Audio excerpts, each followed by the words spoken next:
एक बार एक राजा अपने सारे धन और चीजें दान कर रहे थे। उनके बेटे का नाम नचिकेत था। जब नचिकेत छोटे थे, दान के समय उन्हें विचार आया कि पिताजी जो गायें दान कर रहे हैं वो बूढ़ी और बेकार हैं। ऐसी गायें दान देने से दान का फल नहीं मिलेगा। नचिकेत ने अपने पापा से पूछा, आप मुझे किसको दान देंगे पिताजी? उनके पापा गुस्से में आ गए। उन्होंने कहा, मैं तुझे मृत्यु को देता हूं। नचिकेत सोचते हैं, मैं दूसरों के लिए सबसे अच्छा भी हूं, कभी बीच वाला भी हूं। अब यम के पास जाकर क्या करना होगा? जैसे पहले लोग गए वैसे हमें भी जाना है। इंसान पैदा होता है, मर जाता है, फिर दोबारा पैदा होता है। जब ब्राह्मण अतिथि के रूप में घर आता है तो उसे ठीक से स्वागत करना चाहिए, पानी देना चाहिए। अगर कोई ब्राह्मण भूखा घर में रुके तो घर के मालिक का सब सुख, दुआएं, बच्चे और पशु सब छीन जाते हैं। नचिकेत 3 दिन तक बिना खाना खाए यम के घर में रहते हैं। यमराज लौट कर आते हैं और खुश होकर कहते हैं, तुम 3 वरदान मांगो। पहला वरदान, पापा का मन शांति से भर जाए, गुस्सा न रहे, और जब मैं लौटूं तो वो मुझे प्यार से अपनाए। यमराज कहते हैं, ऐसा ही होगा। तुम्हारे पापा खुश रहेंगे और तुम्हें देखकर खुश होंगे। नचिकेत दूसरा वरदान मांगते हैं, मुझे स्वर्ग जाने का राज बताइए, जहां न भूख, न प्यास, न दुख हो। यमराज स्वर्ग जाने की अग्नि विद्या उसे समझाते हैं। नचिकेत ध्यान से सब सीख लेते हैं। यमराज खुश होकर कहते हैं, ये अग्नि अब तुम्हारे नाम से जानी जाएगी। अब तीसरा वरदान मांगो। नचिकेत तीसरा वरदान मांगते हैं। कहते हैं, मुझे बताइए, मरने के बाद आत्मा रहती है या नहीं? यमराज कहते हैं, यह सवाल देवताओं के लिए भी मुश्किल है। कुछ लोग मानते हैं आत्मा रहती है, कुछ नहीं मानते। कोई और वरदान मांग लो। नचिकेत कहते हैं, मुझे और कुछ नहीं चाहिए, बस इसी सवाल का जवाब चाहिए, कोई और नहीं। आप ही इसका सही जवाब दे सकते हैं। यमराज बहुत से सुख, धन, लंबी उम्र, अच्छे वाहन, सुंदर लड़कियां, सब कुछ देने की बात करते हैं, लेकिन नचिकेत कुछ भी नहीं चाहते। उन्हें सिर्फ असली ज्ञान चाहिए। नचिकेत कहते हैं, धन से इंसान कभी संतुष्ट नहीं होता। सारी दुनिया की चीजें भी एक दिन खत्म हो जाती हैं। जो सवाल मैंने पूछा है वही मेरे लिए सबसे जरूरी है। नचिकेत कहते हैं, बहुत लंबी उम्र, सुख, रंगीन चीजें, इन सब से भी आखिर में कोई खुशी नहीं मिलती। मुझे बस जानना है कि मरने के बाद क्या होता है। वो बार बार यही सवाल करते हैं, मुझे बताइए, मृत्यु के बाद आत्मा रहती है या नहीं? शुभ और सुख, दोनों रास्ते इंसान के सामने आते हैं। जो इंसान अच्छा रास्ता चुनता है वो सही बनता है। जो सिर्फ सुख चुनता है वो अपने असली लक्ष्य से दूर हो जाता है। शुभ और सुख दोनों हर किसी के सामने होते हैं। समझदार इंसान शुभ को चुनता है और साधारण इंसान सिर्फ सुख के पीछे भागता है। नचिकेत ने सब तरह के सुख और इच्छाएं छोड़ दी और वो सुख संसार की जंजीर में नहीं फंसे, जिसमें ज्यादातर लोग डूबे रहते हैं। ज्ञान और अज्ञान दोनों रास्ते अलग अलग हैं। नचिकेत ने ज्ञान का रास्ता चुना, जबकि ज्यादातर लोगों को इच्छाएं बहका देती हैं। जो लोग अज्ञान में रहते हैं वो खुद को बुद्धिमान मानते हैं, पर असल में वो खुद भी भटक रहे हैं और दूसरों को भी अंधे की तरह भटका रहे हैं। जो लोग धन और मोह में फंसे रहते हैं उन्हें आगे का रास्ता कभी साफ नहीं दिखता। वो सोचते हैं यही जीवन है, इसके बाद कुछ नहीं, इसलिए बार बार दुखों में फंस जाते हैं। सच्चा ज्ञान पाना बहुत मुश्किल है। बहुत से लोग सुनते हैं पर समझ नहीं पाते। कोई कोई ही असली जानकार मिलता है और कोई कोई ही अच्छे शिक्षक से सीख पाता है। ये आत्मा इतनी सूक्ष्म है, इतनी सटल और गहरी है कि आम समझ से नहीं समझी जा सकती।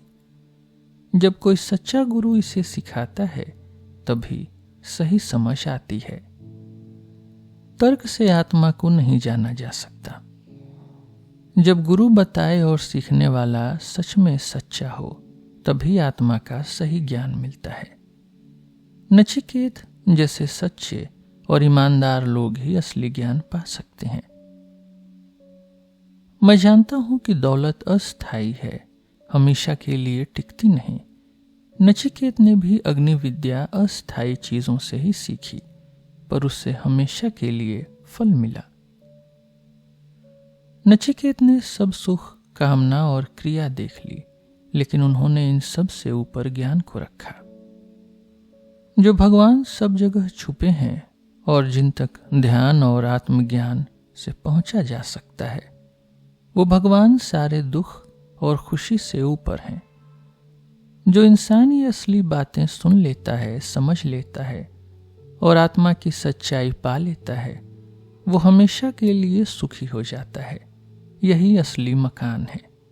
नचिकेत ने यही पाया। जो चीज धर्म और अधर्म से भी अलग है, भूत और भविष्य से भी अलग है, वही असली सत्य है। उसे देखिए और समझिए। सारे वेद, सारी तपस्या और ब्रह्मचर्य उसी परम लक्ष्य को पाने के लिए हैं। वो है ओम। यही ओम अक्षर ही परम ब्रह्म है। जो इसे जान लेता है वो जो चाहे वो पा सकता है। यही सबसे अच्छा और सबसे ऊंचा सहारा है। इसे जानकर इंसान ब्रह्म के लोक में आदर पाता है। आत्मा न पैदा होती है न मरती है, न इसका कोई कारण है। ये जन्म, मृत्यु और बुढ़ापा से परे है। शरीर के नष्ट होने पर भी आत्मा नहीं मरती। अगर कोई सोचता है कि वो किसी को मार सकता है या कोई मारा गया, तो वो नहीं जानता कि असल में आत्मा न मरती है न मारी जाती है। आत्मा बहुत छोटी और बहुत बड़ी दोनों है। वो हर प्राणी के दिल में छुपी है। जो इंसान सब मोह छोड़कर आत्मा को देखता है, उसे आत्मा का असली महत्व समझ में आता है। आत्मा बैठे बैठे भी दूर जा सकती है, लेटे लेटे भी सब जगह जा सकती है। कौन समझ सकता है ऐसे मस्त भगवान को? बिना शरीर के सब शरीरों में रहते हुए आत्मा सबसे बड़ी और फैली हुई है। जो इसे समझ लेता है वो कभी दुखी नहीं रहता। ये आत्मा न पढ़ाई, न याददाश्त, न सुनने से मिलती है। यह सिर्फ उसी को मिलती है जिसे आत्मा खुद अपना बना लेती है। जिसका मन बुरे कामों से, बेचैनी और गलत सोच से भरा हो, वो आत्मा को नहीं जान सकता। जिसके लिए ब्राह्मण और क्षत्रिय दोनों भोजन की तरह हैं और मौत उसका मसाला है, ऐसे इंसान को कौन समझ सकता है? यानी आत्मा सब कुछ खा जाती है, सब कुछ में फैली है और सब पर नियंत्रण रखती है। सच्चे और अच्छे काम करने वाले लोग छुपे हुए भगवान को दिल में महसूस करते हैं।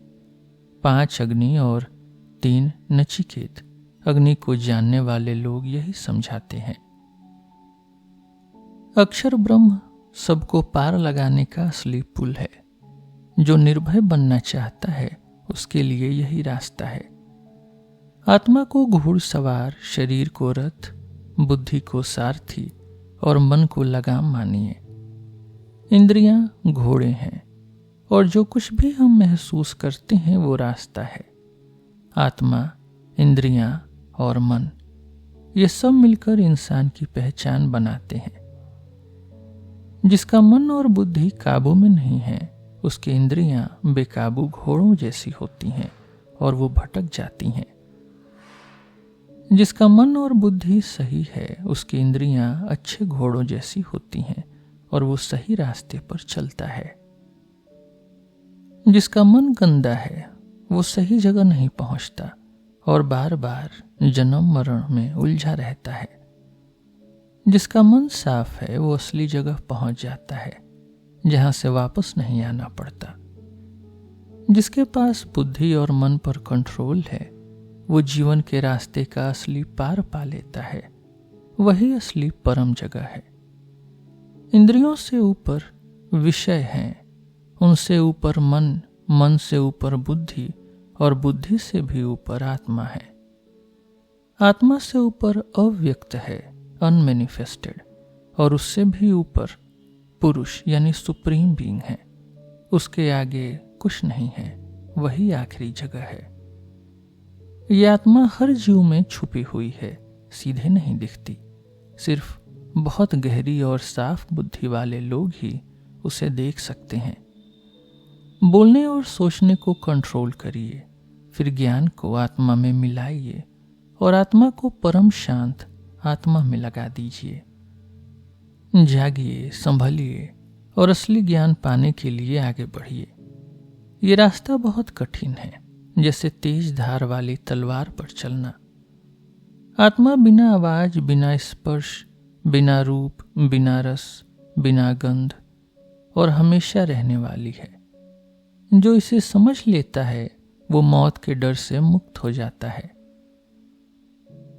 नचिकेत की ये पूरी कहानी जो कोई भी पढ़े या सुने उसे ब्रह्मलोक में आदर मिलता है। जो इस गुप्त बात को सबको समझाए उसे भी अनंत फल मिलता है। स्वयंभू यानी सेल्फ बॉर्न भगवान ने सबका मुंह बाहर की तरफ किया है, इसलिए हम बाहर देखते हैं, अपने अंदर नहीं। लेकिन समझदार इंसान अपनी नजर अंदर करता है और अमरता चाहता है। साधारण लोग बाहर की इच्छाओं के पीछे भागते हैं और यम के जाल में फंस जाते हैं, पर समझदार लोग अमरता को समझ लेते हैं और अस्थायी चीजों की चिंता नहीं करते। जिससे हम सब कुछ देख, सुन, सूंघ, स्वाद और छू सकते हैं वो आत्मा ही सब कुछ है, बाकी सब उसी में समाया है। जो सपने और जागने के समय भी सबको जानता है वो महान और फैली हुई आत्मा है। जो इसे जान लेता है उसे कभी दुख नहीं होता। जो अपने अंदर आत्मा को महसूस करता है वो कभी डर नहीं करता, क्योंकि वही आत्मा सबकी मालिक है, भूत और भविष्य दोनों की। जो भगवान पहले तपस्या से पैदा हुए, जल से भी पहले पैदा हुए और सब चीजों में छुपे रहते हैं, वही असली आत्मा है। जिससे प्राण निकलती है वही देवी अन्न और प्राण से पैदा हुई है। जो सब चीजों में छुपी रहती हैं वही आत्मा है। अग्नि जंगल में छुपी होती है, जैसे बच्चा मां के गर्भ में छुपा रहता है। अग्नि दिन रात पूजा करने वालों के लिए हमेशा आदरणीय है। जिससे सूर्य निकलता है और जिसमें फिर चला जाता है, सब देवता उसी में टिके हैं, कोई उससे आगे नहीं जा सकता, वही आत्मा है। जो यहाँ है वही वहाँ है, जो वहाँ है वही यहाँ है। जो अलग अलग देखता है वो एक मृत्यु से दूसरे मृत्यु तक जाता है। मन से ही सब कुछ जाना जा सकता है। जो अलग अलग देखता है वो बार बार जन्म मरण में फंस जाता है।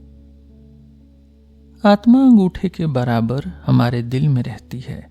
वो सबका मालिक है, भूत और भविष्य दोनों की। आत्मा अंगूठे जितनी छोटी है, लेकिन वो बिना धुएं के जलती रोशनी जैसी है। वही आज है, वही कल है। जैसे पहाड़ से गिरा पानी हर तरफ फैल जाता है, वैसे ही इंसान धर्म के अलग अलग रास्तों पर चलकर भी असल में उसी आत्मा तक पहुंचता है। जैसे साफ पानी में और पानी मिलाइए तो वो और भी साफ बन जाता है, वैसे ही जो इंसान असली आत्मा को समझ लेता है उसकी आत्मा भी और पवित्र हो जाती है। हर इंसान के अंदर एक शहर जैसा शरीर है जिसमें 11 दरवाजे हैं। जब आत्मा इसमें रहते हुए सच का अनुभव कर लेती है तो उसे कोई दुख नहीं रहता और वो पूरी तरह आजाद हो जाती है। भगवान सब जगह हैं, आसमान में, धरती में, पानी में, आग में और हर जगह के अंदर अंदर। वही भगवान सबका असली आधार और सच्चाई है। सांस ऊपर जाती है, दूसरी सांस नीचे जाती है और बीच में भगवान बैठे हैं जिनको सब देवता पूजते हैं। जब आत्मा शरीर छोड़ने लगती है तो क्या बचता है? असली में आत्मा अमर है और यही असली रहस्य है। इंसान सिर्फ सांस या बाहर की सांस से नहीं जीता, बल्कि जिस पर ये दोनों टिके हैं उसी से जीवन है। अब मैं आपको वो गुप्त और सनातन ब्रह्म बताऊंगा जिससे जानकर मौत के बाद भी आत्मा को क्या होता है पता चल जाएगा। कुछ आत्माएं फिर से नया शरीर लेती हैं, कुछ पेड़ पौधे जैसी बन जाती हैं। ये सब उनके कर्म और ज्ञान के अनुसार होता है। जो भगवान सबके सोते समय भी जागते रहते हैं वही असली, अमर और परम है। उन्हीं में सब लोग बसे हैं और कोई उससे बाहर नहीं जा सकता। जैसे आग हर चीज में छुपी रहती है और हर रूप ले लेती है, वैसे ही आत्मा सबके अंदर छुपी है और हर शरीर में अलग रूप लेती है। जैसे हवा हर जगह जाती है और हर चीज में अपनी पहचान छोड़ती है, वैसे ही आत्मा हर प्राणी में अलग अलग रूप में रहती है। जैसे सूरज सबको रोशनी देता है पर खुद पर कुछ असर नहीं लेता, वैसे ही आत्मा सब शरीरों में रहती है पर बाहर की कोई चीज उसे छू नहीं सकती। जो एक आत्मा है वही सबका मालिक है और हर जगह है। वो एक ही आत्मा सब जगह अलग अलग रूप लेती है। जो इसे पहचान लेते हैं उन्हें सच्चा सुख मिलता है, दूसरों को नहीं। एक ही आत्मा सबको चलाती है, वो ही सबकी इच्छाएं पूरी करती है। जो लोग इसे समझ लेते हैं उन्हें शांति मिलती है। ये सबसे ऊंचा और अनजाना सुख है जिसे शब्दों में नहीं बताया जा सकता। ये सुख कैसे है इसे समझना बहुत मुश्किल है। यहाँ न सूरज की रोशनी है न चांद या तारों की, यहाँ सिर्फ उसी आत्मा की रोशनी है, बाकी सब उसी की वजह से दिखता है। एक विशाल बरगद का पेड़ है जिसकी जड़ें ऊपर और शाखाएं नीचे हैं।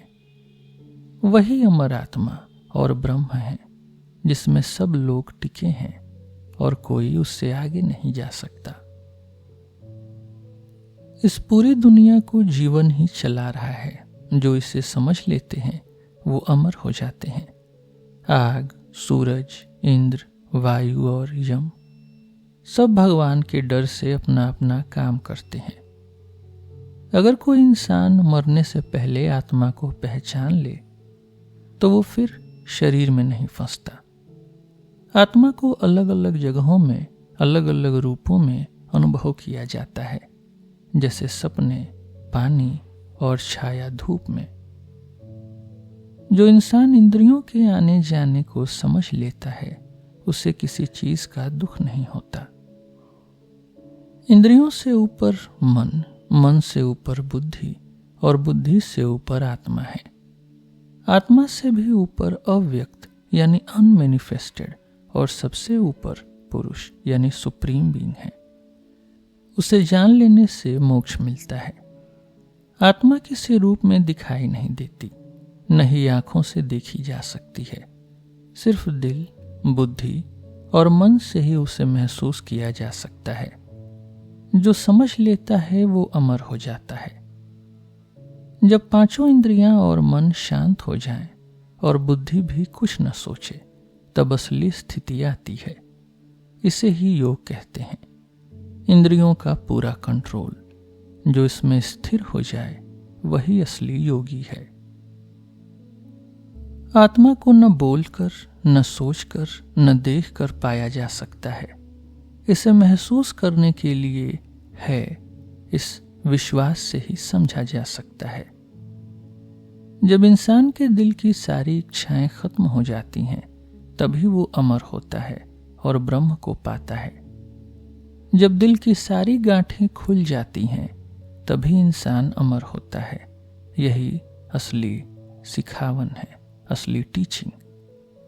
दिल में 100 नाड़ियां हैं, उनमें से एक ऊपर जाती है, उसी से अमरता मिलती है। बाकी सब अलग अलग दिशाओं में जाती हैं। आत्मा अंगूठे जितनी है और सबके दिल में रहती है। जैसे घास की डंडी को बाहर निकाला जाता है, वैसे ही उसे शरीर से निकालिए, वही शुद्ध और अमर है। नचिकेत ने मौत से ये ज्ञान और योग पूरी तरह सीख लिया। वो ब्रह्म को पा गए, दुख और मौत से परे हो गए। जो कोई भी इस तरह आत्मज्ञान सीख लेता है, वो भी अमर हो जाता है।